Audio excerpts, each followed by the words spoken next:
Studying involves reading, note-taking, and memory. So it makes sense to focus on this aspect as well. Now I will give you my best tips and tricks on studying and preparing for your exams. I have applied all the tips myself personally, and I have passed some of the most difficult subjects. First, most of the exams test your recall ability and not your understanding of the subject. This may seem controversial, but it's true. I have given some exams where I haven't understood a single thing, but I memorized the one day before the exam and I passed. Focus on memorizing the facts instead of rereading the same thing. Second, most exams test your writing ability and not your reading ability. Sad, but true. For your exams, you must know how to write your questions. Even if you have all the knowledge on the subject and you fail to communicate properly through writing, you will not pass the exam. Develop your writing skills and, more importantly, your presentation skills. Use a pacer while reading. Enter into the alpha state before you start reading. Follow the system I have covered in the previous lessons and also what I have taught you in all the lessons of this course. Read one chapter at a time in one sitting.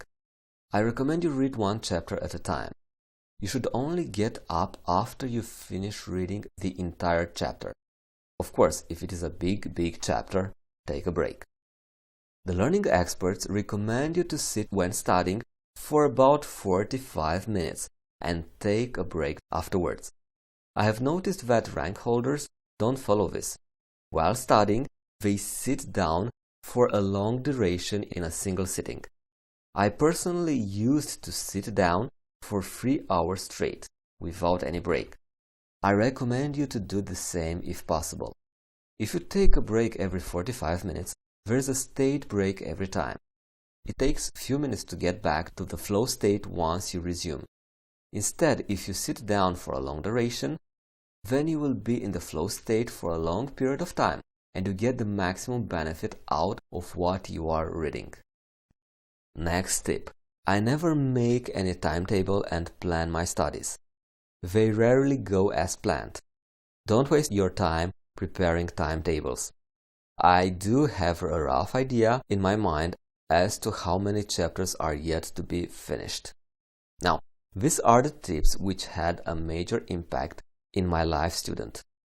Just as a final note, the only purpose you should have for exam is to pass, and pass of course with good grades. The rest is secondary. Please do whatever it takes and whatever works for you in order to achieve this purpose. Of course, please don't cheat. It's not ethical. Alright, thank you very much for your attention, and let's move on to the next lesson.